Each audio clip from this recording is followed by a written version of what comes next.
Hey, welcome to Storytime with Will. I'm Will Sarris. Tonight we're going to read a fun story called Scrumple Dirty, Scrumple Clean. Or wait, is it Scrumple Clean, Scrumple Dirty? You can read this book either way. We're going to start with Scrumple Dirty. This is one of my daughter's favorites. Once there was a little girl called Scrumple who was always grimy and covered in dirt, except when she'd just had a bath. But she never could stay clean for more than half an hour. Scrumple constantly needed another bath, together with her dog, Splotch, who was always filthy too.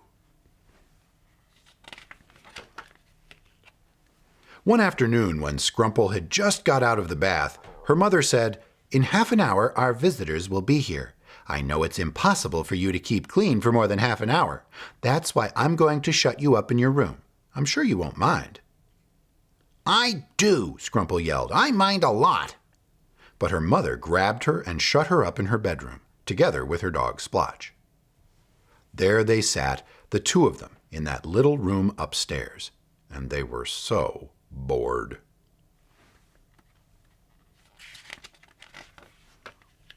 Scrumple went over to the window and stared out sadly. Just then a painter arrived and leant his ladder up against the house. Holding two large tins of paint, he climbed up the ladder. He went past Scrumple's window and kept going. Then right at the top, almost at the roof, he started painting. "Come on, Splotch," said Scrumple. "We can escape down the ladder." She opened the window and climbed out with her little dog under one arm and stepped onto the ladder.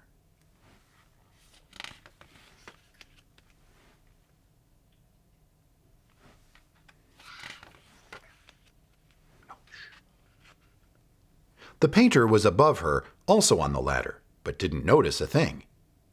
Now she just had to climb down. But Splotch was scared. He squirmed and wriggled, and the ladder started to wobble. The painter got such a fright he dropped one of the tins of paint. Scrumple had just reached the second rung of the ladder when the blue paint poured down over her.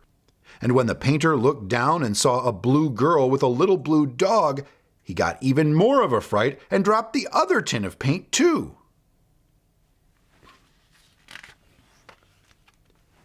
This time it was red paint, and Scrumple got it all over her. Splotch only got a few splashes on his blue coat. Now there was a purple girl standing in the street with a blue dog with red dots. Scrumple's mother still thought she was up in her bedroom. When the doorbell rang, she opened the door and saw a policeman standing there. "Is this your daughter?" he asked. "Of course not," Scrumple's mother said. "My daughter is in her room upstairs. She's not purple either. What you've got there is a squished plum." Then Scrumple started to cry, and Splotch started to yowl. Suddenly Scrumple's mother saw that it was her little girl with her dog.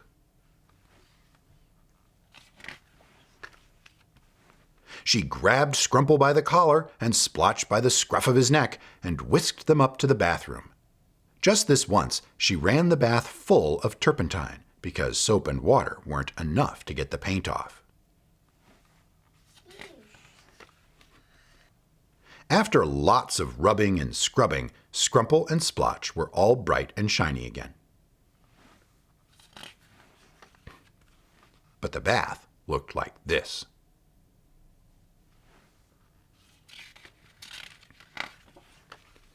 And Scrumple's mother looked like this. And then the visitors arrived, a very respectable couple. It was pleasant, no doubt about that. But after they'd left and were back out on the street, the woman said, "Isn't it strange that such a neat and tidy little girl has such a dirty mother?" "Yes," said the man, "I thought it was very strange too." Now turn the book upside down.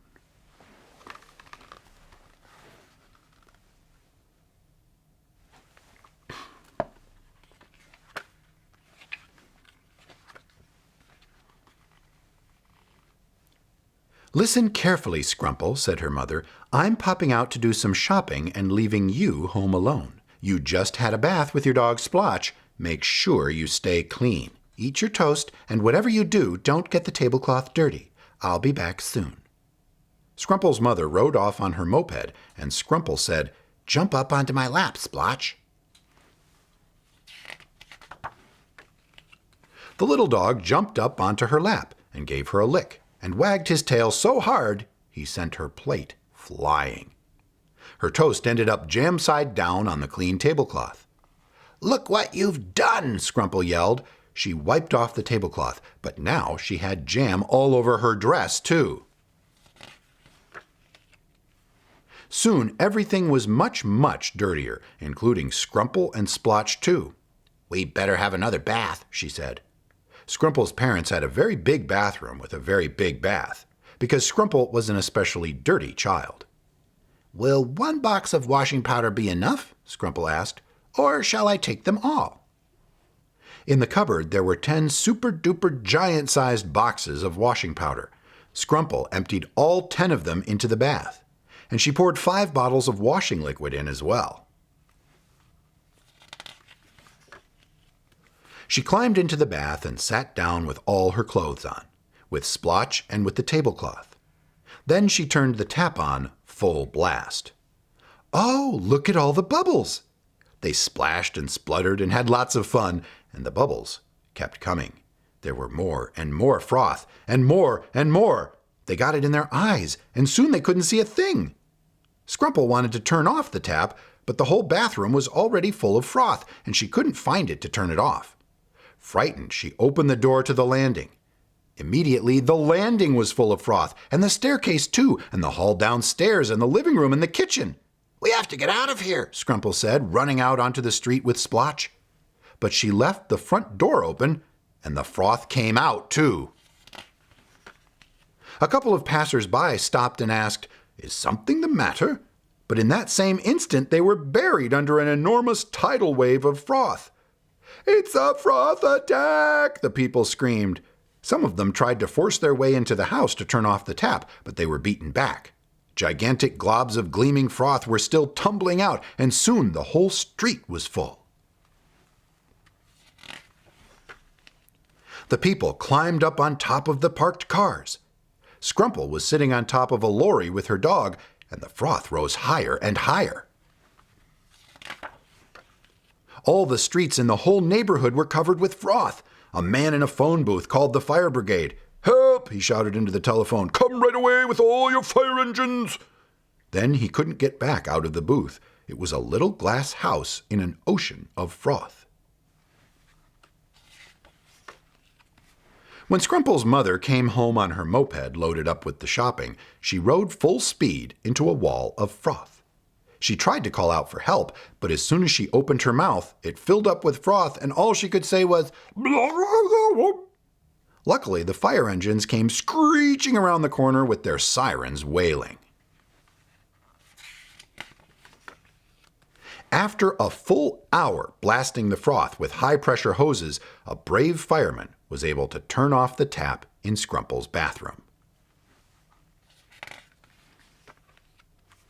When all the streets had finally been hosed down, the people were delighted. "Look how clean our town is," they said. And Scrumple's mother rinsed out her mouth and said, "It was very naughty of you, Scrumple, but you've never been this clean before, and neither has Splotch." Then the next-door neighbor brought back the tablecloth, which had washed into her house on all that froth. And the tablecloth was the cleanest of all.